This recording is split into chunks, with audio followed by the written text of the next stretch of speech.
agenda with the Lord. I just want you to say, Lord, thank you for loving me. Say, Lord, thank you for loving me. Thank you for loving me with your excess love. Thank you for loving me with your excess love. Your love is kind. Oh, your love is patient. You fill my heart, oh, with so much peace and joy. All your promises are yes and amen. You're not a man, you never lie. Oh, Jesus, you love me too much, too much, excess love. Oh, you love me, yeah. Jesus, you love me too much, too much, excess love. Oh, you love me, yeah. Jesus, you love me too much, too much, excess love. Too much, excess love. Oh,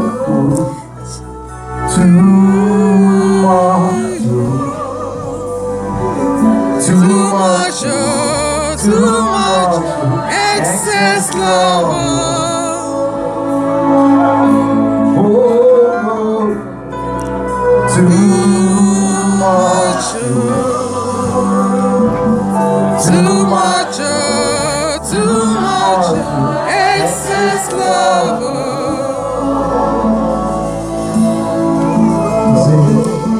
Jesus, what manner of love is this? What manner of love is this, Lord? You get it up for me. What manner of love is this? What manner of love is this, Lord? You were crucified for me. Thank you for loving me too much, unconditionally. Thank you for loving me too much. Yes, Lord. Just lift up your hands.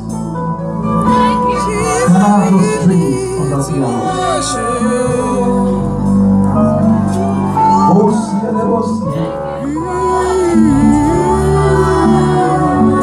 Oh, see. Thank you for loving me You will lie on. Mountain you will climb up, coming after me.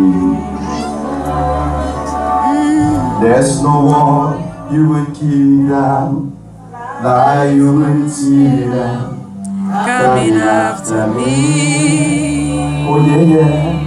There's no shadow you will light up, mountain you will climb up, coming after me.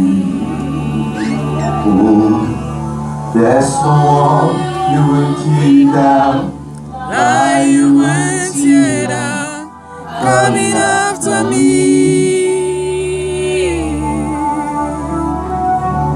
Jesus, we love you, Lord. We just want you to speak to us this morning. We've come before you because we just need a word from you. A word that will change our whole being. A word that will affect our understanding and change it in a positive way. A word that will metamorphose us and turn us to something better. We are here because we just want a word from you that will spark us and put us into another dimension. Yes, Jesus. That we are many here that came expecting a miracle. Oh, yes, Some are expecting breakthrough. Jesus. Some are expecting healing. Some are expecting deliverance. Let your word come out in the way that we will speak in all these areas of our need. Father, we ask you, Lord, that you will speak. And let it not be me communicating, but your spirit communicating. In Jesus' name. Celebrate him like you know. Hallelujah. Because of time, I don't want to take long this morning. I want to preach as I am led. And I'll be reading with you in the book of Ruth. We'll be reading Ruth chapter 1. I'll read from verse 1 to 17. Say Ruth. Say Ruth. Hallelujah. As I how do we pronounce it here? The same way. Ruth. It's Ruth. Okay. Okay. Where I come from, my accent is as we pronounce it Ruth. Again, they are going to teach us to say Ruth. Hallelujah. Whether it's Ruth or Ruth, let's go to the book of Ruth. We are reading Ruth chapter 1. We are reading from verse 1 to 17. They need me to read from here because I want to read faster. How many of you still believe God wants to talk to you? Are you here? Are you sure? I am reading from here in the name of Jesus. And I read, it says, I'll be using King James, or NIV. It says, and it came to pass in the days when the judges ruled that there was famine in the land. And a certain man from Bethlehem, Judah, went to sojourn to the country of Moab, he and his wife and the 2 sons. And the name of the man was Elimelech, and the name of his wife was Naomi. Tell your neighbor, Naomi. Naomi. I like that name. Naomi means sweetness. Tell your neighbor, sweetness. And the name of the 2 sons were Mahlon and Chilion, Ephrathites of Bethlehem, Judah, and they came into the country of Moab and continued there. And Elimelech, Naomi's husband, died, and she was left with her 2 sons. Are you with me? Are you with me? And they took them wives of the woman of Moab. The name of one was Orpah, and the name of the other Ruth. And they dwelt there about 10 years. And Mahlon and Chilion also died, both of them. And the woman was left of her 2 sons and her husband. Then she arose with her daughters-in-law, that she might return from the country of Moab. For she had heard that the country of Moab, how the Lord, she has heard from the country of Moab, how the Lord had visited his people, giving them bread. Wherefore she went forth out of the place where she was, and her 2 daughters-in-laws with her. And they went on the way to return unto the land of Judah. And Naomi said unto her 2 daughters-in-laws, it says, go return each to her mother's house. The Lord deal kindly with you as you have dealt with the dead and with me. That the Lord grant you that you may find rest, each of you, in the house of her husband. Then she kissed them, and then they lifted up their voice and wept. And they said unto her, surely we will return with thee unto thy people.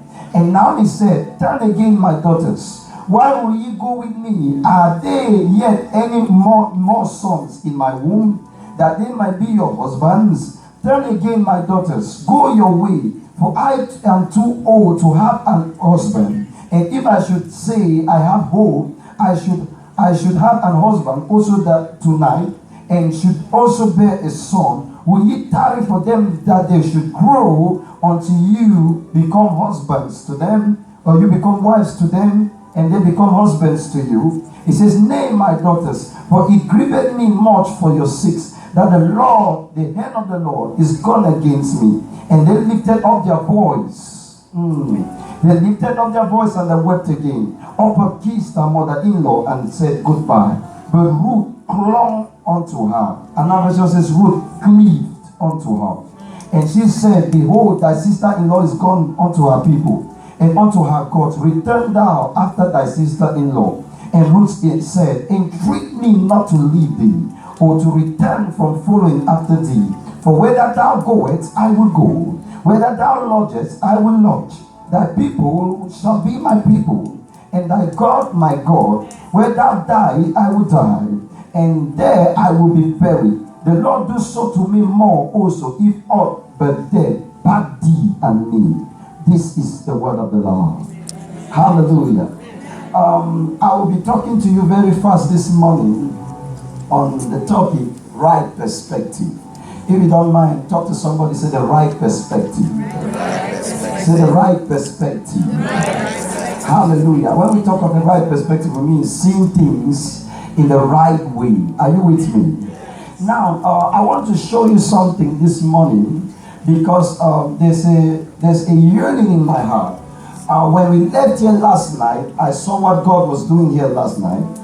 In the middle of the night when I was praying, the Spirit of the Lord spoke to me, said, "My son, I want you to tell my children this morning that the problem why they are not receiving miracles is not that God is not doing miracles. The reason why they are not seeing breakthroughs and supernatural blessings is not like God is not doing those things. The problem is them. If they can solve them as the problem, then they can succeed." And so I said, "Lord, what is this problem?" He said, "It's the way they see things, my son. The way they reason, the way they go about things. That is what is hindering me. Each time I come in my full measure, I'm unable to operate because the problem is them." And so tell your neighbor, don't be your problem again. Say, don't be your problem again. Say, don't be your problem again. And so, ladies and gentlemen, I will be communicating to you the word of God and the message of God this morning. And permit me to start by laying a foundation that where we are reading in the book of Ruth. Now, Ruth was a Gentile and she was a Moabite woman. And the title of this book, Ruth, is because of the faith this woman manifested. Because of the qualities this woman exhibited. Are you with me? And so I love this woman so much. When I look at her, I feel like this is a kind of attitude we all should emulate. Are you getting me? Because this woman, if we have them in this church, Maryland is too small. If we have their kind of anointing in this church, Maryland is too small. USA is too small. Hallelujah.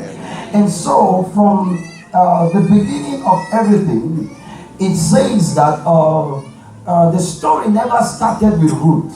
Everything started without Ruth. Are you getting me? But Ruth found herself in the picture.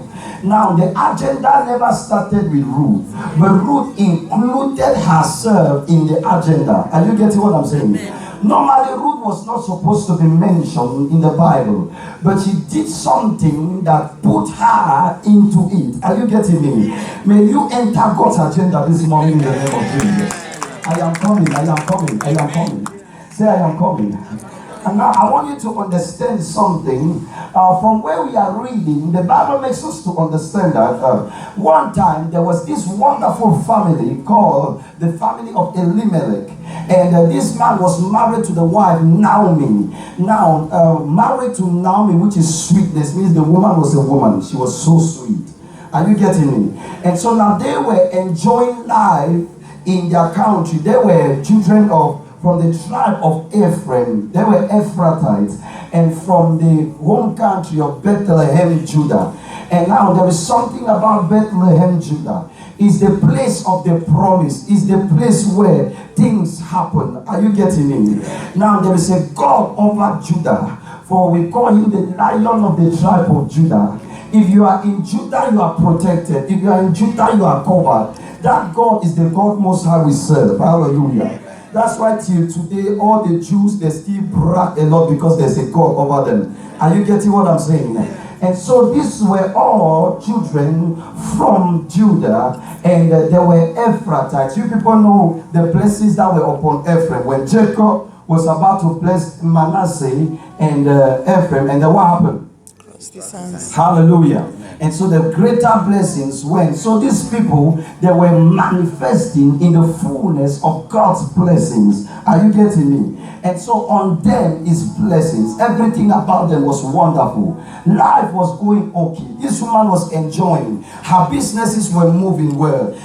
Money was entering their hands. There was peace in their home. But they forgot to know that there are times, there are seasons where there can be peace, but there are seasons where there will be some imbalance. Are you getting me? There will be some turbulence. Are you getting what I'm trying to say?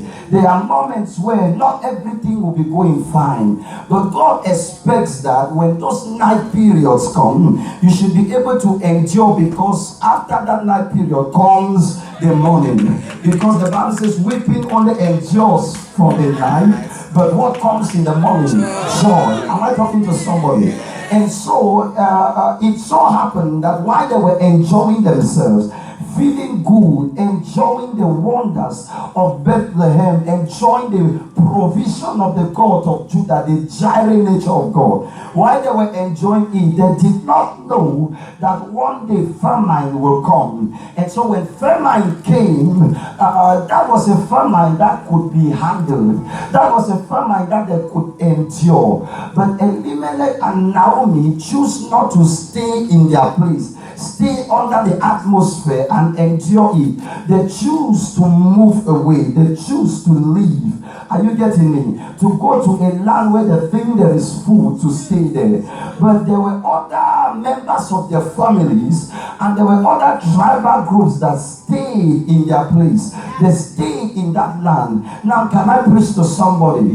Now, there is something called God's zone. There is something called God's network, which it is the place God has chosen for you to be there. Now, once you are in there, God will be providing for you. He will be blessing you. But also there are periods where you will call him and he will be like he's sleeping. There are periods where you will call him and it's like he's not awake. There are periods where you will be calling him and it's like he's too far away from you. In such moment, it's not time for you to leave the network. It's not time for you to leave the zone. Are you getting me? It's time for you to just persist, because even when you think like God is delaying, when he comes, he will make it for you. Even when you think like he is late, when he comes, you will be the latest. Am I talking to somebody? And so in such moments, you are not supposed to be one leg in, one leg out. You are not supposed to be running out and running in. In such moments, just endure, because you only know blessings when you tested some curses.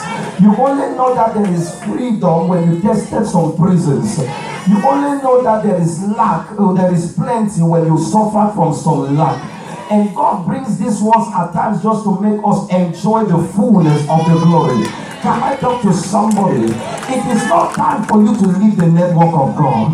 I know many things are not happening, but it is not time for you to leave that network. Because when you leave that network, let me tell you, out of God's network, you are out of his coverage. You are out of his provision. And so Elimelech and Naomi, they left and they went down to Moab. Why would they leave? Just some more hunger, you are leaving the church. Just because of late marriage, you are leaving the church. Just because the job is not coming, you are leaving the church. I see some of you have put down your Bible and you say, I'm not going to serve God because he's not answering me in this. Why are you behaving like an immature Christian? For Elimelech and Naomi, they left. They were not supposed to leave. There are some of us in the church, we love when everything is going well.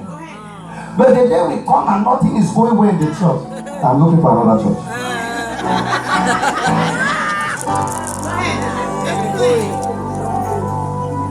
There are some of us, we only like a church that, you like a church that everything is well.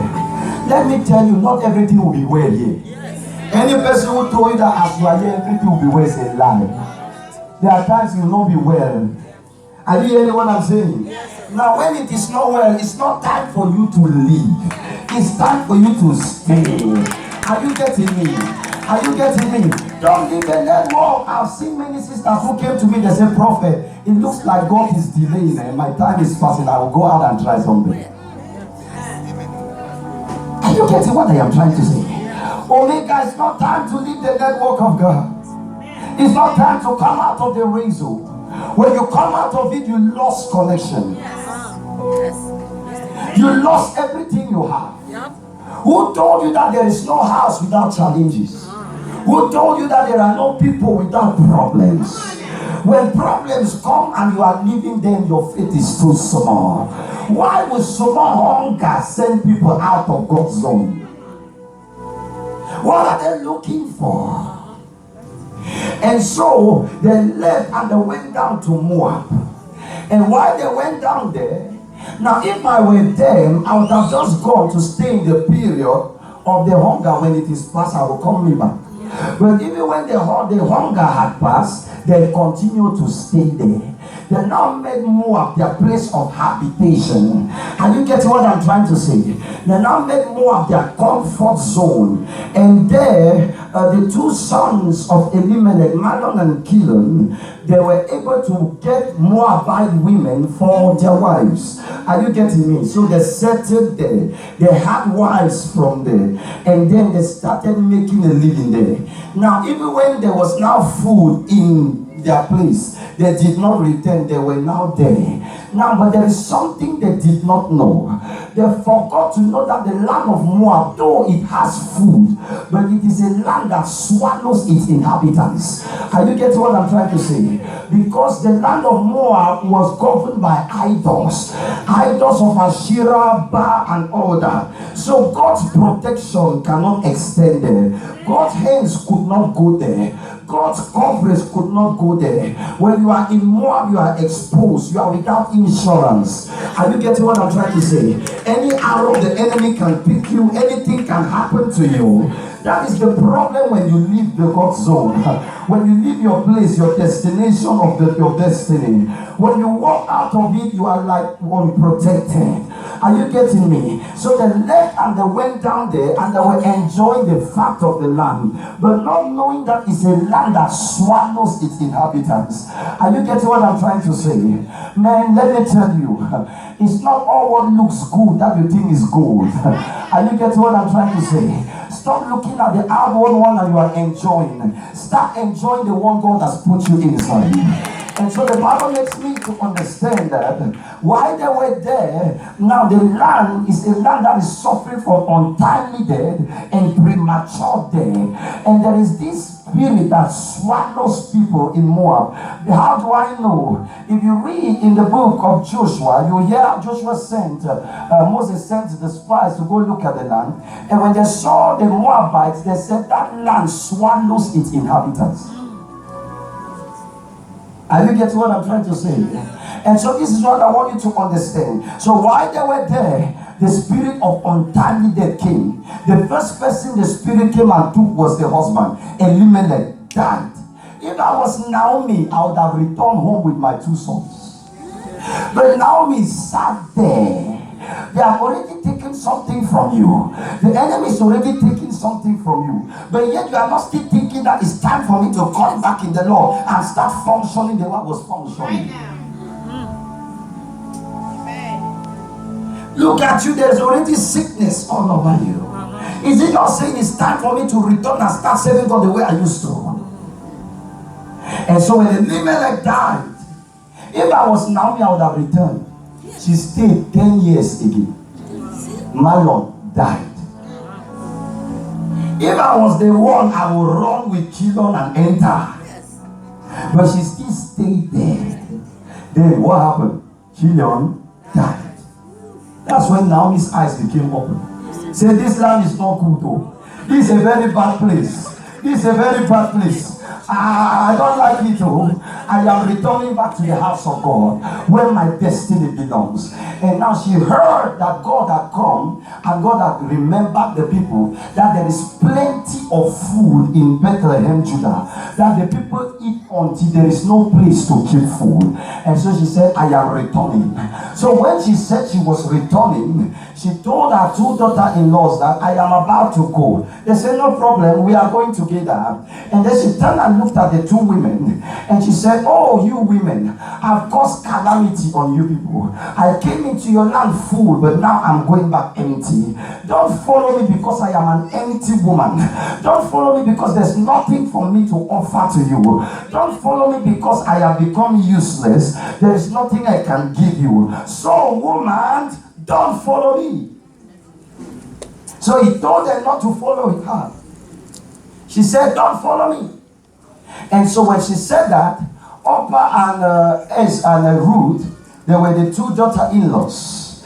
And so they were like, Mama, but we love you now. We want to follow you. And so she said, maybe you don't know the reality. Let me play the reality to you. Are you hearing me? Say, I'm hearing you, Pastor. He says, let me play the reality to you. And says, what is the reality? He says, listen. He said, you see me like this in my place in Judah, in Israel. If you are a woman and you are not having a man, are you following with me here? If you are a woman and you are not having a man, focus on me, focus on me. If you are a woman and you are not having a husband all around you, over you, you are like a commodity. Because in Israel back in those days, the Israelites had 3 prayers every day. When they get up, they thank God for giving them that money. The next thing, they thank God that they are Israelites. And the third thing, they thank God that they are not a woman.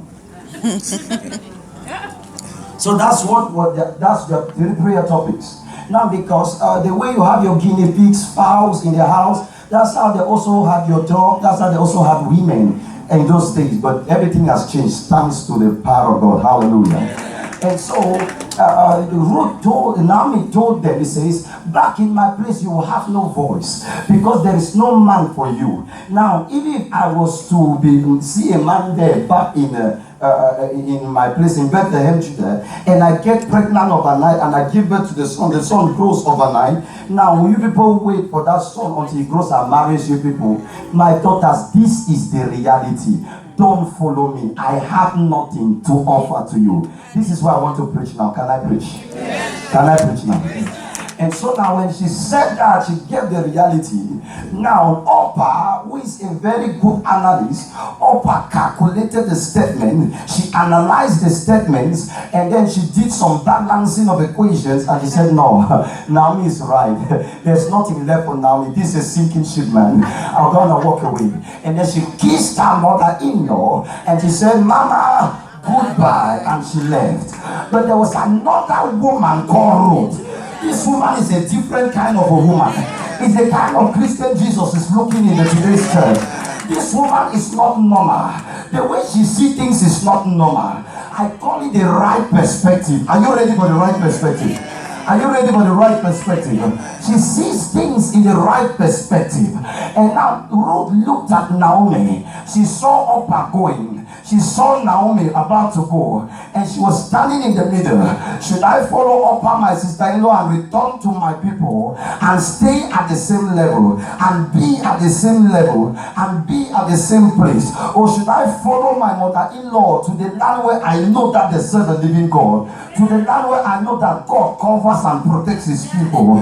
And so she stood there. There was a decision between the physical and the spiritual, and it needed someone to see things in the right perspective. And so at this moment, Ruth decided to take a spiritual decision, and she said, I'm not going to follow Ruth for what she can offer to me. I'm not going to follow Naomi for what she can offer to me, but I will follow Naomi for what I can see. Now, this woman, she had a right perspective, and the first right perspective I'm talking about is seeing things spiritually. Say number one, the first right perspective is to see things spiritually. Now, brethren, the reason why many people are not blessed in church, the reason why miracles are not occurring in church, is because we have less Christians that see things spiritually. Now, in the church, we serve a spiritual God in a spiritual way, but we reason physically.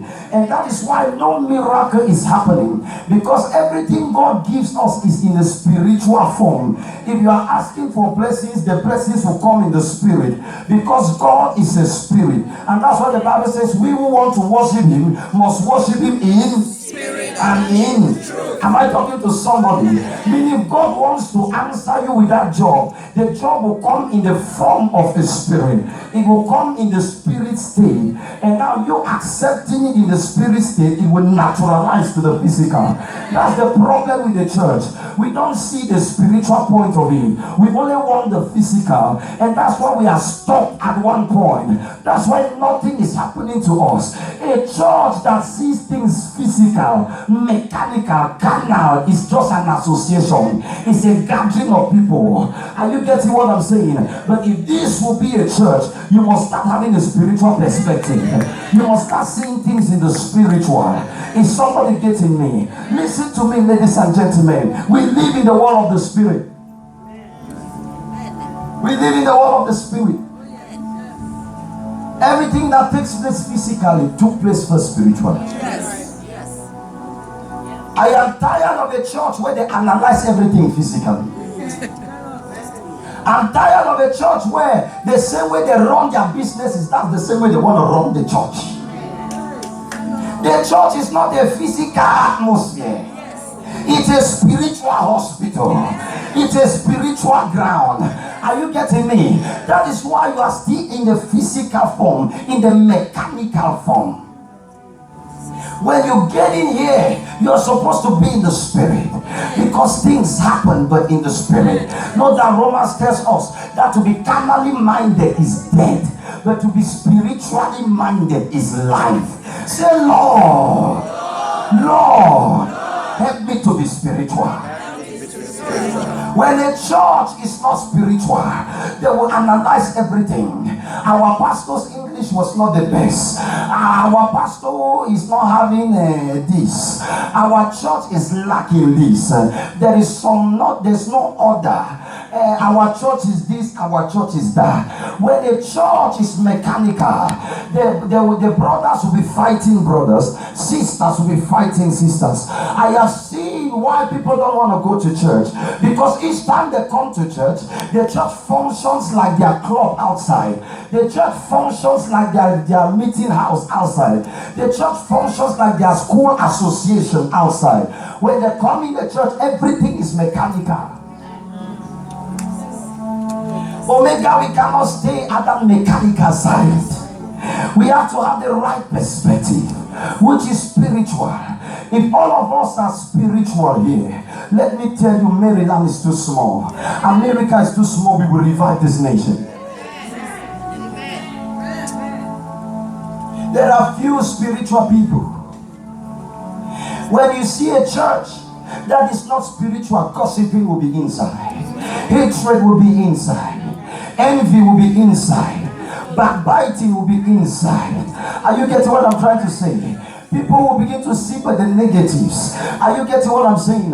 When you stand to preach, they'll be looking at the wrong things you are doing. They'll be looking but at your life. They'll be seeing but the negatives about you. Let me tell you, a physical man can never build a good church. And that's the reason why God is not more moving in the church. How can the spirit cope in the physical? Some of us are grieving the Holy Spirit. There are times the Holy Spirit wants to function on that sister looking at me. But since the sister is so physical and mechanical, she quenches the spirit. She gives no room for the spirit. Say, my Father, help me to be spiritual in my life.